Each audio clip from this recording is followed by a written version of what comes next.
یہ حقوق ماں باپ کے، والدین کے حقوق اللہ رب العزت بیان کر رہا ہے۔ قرآن پاک کی آیت ہے، وَلَا تَنْهَرْهُمَا، خبردار کوئی جھڑکی نہ دے، جب کلام کرے قول کریم کے ساتھ کلام کرے، یہ اللہ رب العزت بیان کر رہا ہے، اور ان کو کوئی اوف بھی نہ کہے۔ اور اگر کوئی بندہ اس کے اپوزٹ کام کرتا ہے، اس کے برعکس کام کرتا ہے، جھڑکی دیتا ہے، والدین کے حقوق کو ادا نہیں کرتا، تو اس کے بارے میں کیا ہوتا ہے؟ مولانا روم اس کی مثال دیتے ہیں۔ آپ فرماتے ہیں ایک شخص، اس کے والدین نے، ماں باپ نے اسے جوان کیا، پروان چڑھایا، پرورش کی، جب جوان ہو گیا تو ماں باپ بوڑھے ہو گئے، باپ ضعیف ہو گیا، کمزور ہو گیا، کام کرنے کے قابل نہ رہا، اپنا رزق کمانے کے قابل نہ رہا، تو اب ہمارا رویہ کیا ہوتا ہے جب والدین ہمارے بوڑھے ہوتے ہیں نا؟ یہ باتیں اس لیے کر رہا ہوں کہ یہ معاشرے کا ایک روگ ہے، ہر گھر کا یہ معاملہ ہے، ہر گھر کا یہ مسئلہ ہے۔ جب ہمارے والدین بوڑھے ہوتے ہیں تو کیا کرتے ہیں؟ ہماری عادت یہ ہے، یا تو باہر گراج کے اندر ان کی چارپائی ڈال دیتے ہیں، یہی کرتے ہیں۔ جب وہ ضعیف ہوتے ہیں، کمزور ہوتے ہیں، بیمار ہوتے ہیں، کوئی عارضہ لاحق ہو جاتا ہے،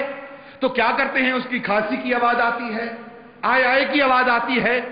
ان کی کراہت کی آواز آتی ہے، کرانے کی آواز آتی ہے، تو ہماری نیند جو ہے وہ ڈسٹرب ہوتی ہے، تو کہتے ہیں اس کو گراج کے اندر چارپائی ڈال دو، یا باہر جو خالی بیٹھک ہے جہاں کوئی نہیں بیٹھتا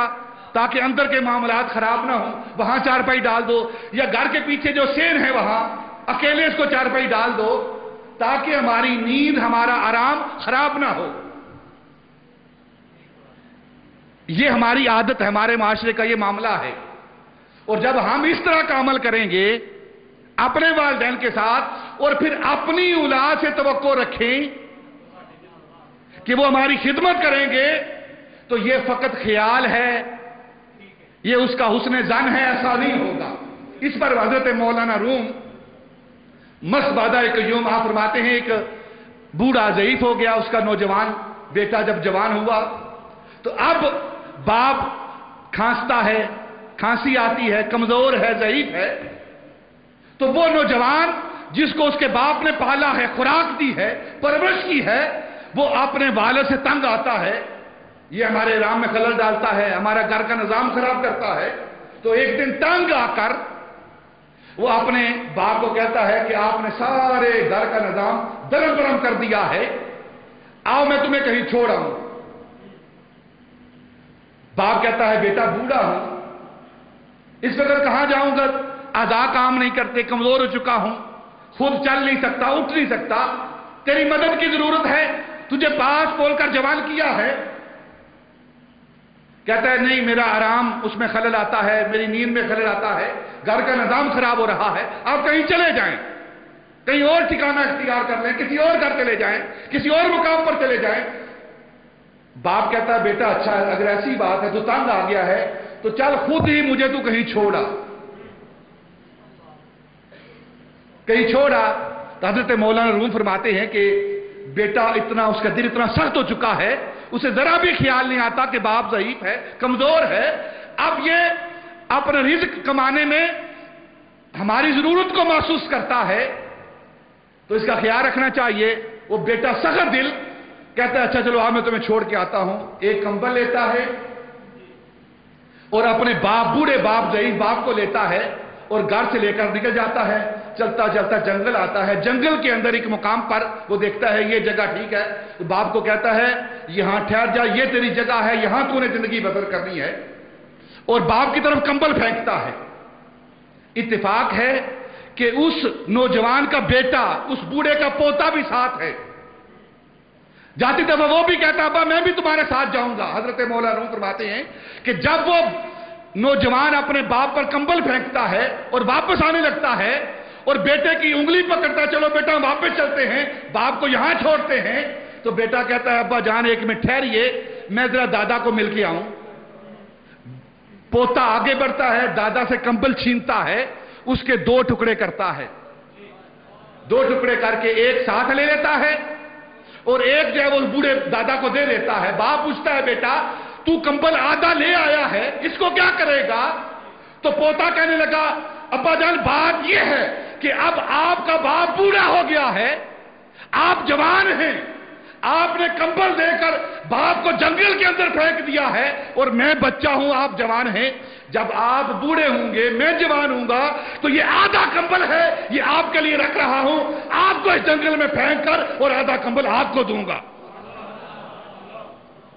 آپ فرماتے جب باپ نے یہ بات سنی نا اس کے رونگٹے کھڑے ہو گئے کہ ایک دن تو یہ میرے ساتھ معاملہ آنے والا ہے، تو باپ کی بارگاہ میں جا کر ہاتھ جوڑتا ہے، پاؤں پڑتا ہے، پاؤں کو چومتا ہے اور اپنے بوڑھے باپ کو ساتھ لے چلتا ہے۔ ہم یہ خیال کرتے ہیں کہ اپنے باپ کو، اپنی ماں کو پچھلی کوٹھڑی میں گراج میں رکھ کر، گھر کے سین کے پیچھے رکھ کر ایک کمبل دے کر ہم اس کا حق ادا کر رہے ہیں، حق نہیں ادا کر رہے۔ ایک دن ہم پر بھی وہ ذوب کا وقت آنا ہے، وہ بڑھاپے کا وقت آنا ہے، جو سلوک اپنے والدین کے ساتھ ہم کر رہے ہیں کل اسی کی توقع رکھیں ہم۔ نبی پاک صلی اللہ علیہ وسلم آپ کے پاس ایک صحابی آیا، آ کر عرض کرتا ہے یا رسول اللہ میں نے اپنی ماں کو، بوڑھی ضعیف ماں ہے، اپنے کندھوں پر بٹھا کر میں نے 7 حج کروائے ہیں، 7 حج کروائے ہیں اپنے کندھوں پر بٹھا کر، کیا میں نے ماں کا حق ادا کر دیا ہے؟ یہ نبی پاک صلی اللہ علیہ وسلم سے سوال ہو رہا ہے۔ سوال کرنے والا کون ہے؟ صحابی رسول ہے۔ میں نے اپنی ماں کو کندھوں پر بٹھا کر 7 حج کرائے ہیں، کیا میں نے ماں کا حق ادا کر دیا ہے؟ نبی پاک فرماتے ہیں تو کہاں کی بات کرتا ہے، کیسے حق کی بات کرتا ہے؟ ایک رات کا جو حق ہے وہ تو بھی ادا نہیں کر سکا، باقی زندگی کا حق تو کیسے ادا کرے گا؟ ایک رات سردی کی رات ہے،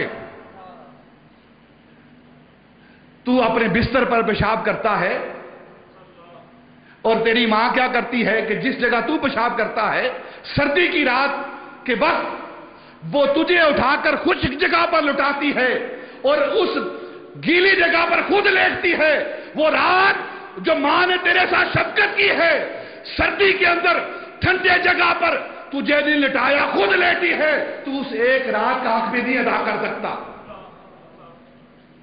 اور ہم تھوڑی سی خدمت کر کے 1-2 جوڑے کپڑے لا کر عید پر، شب برات پر 500-1000 روپیہ دے کر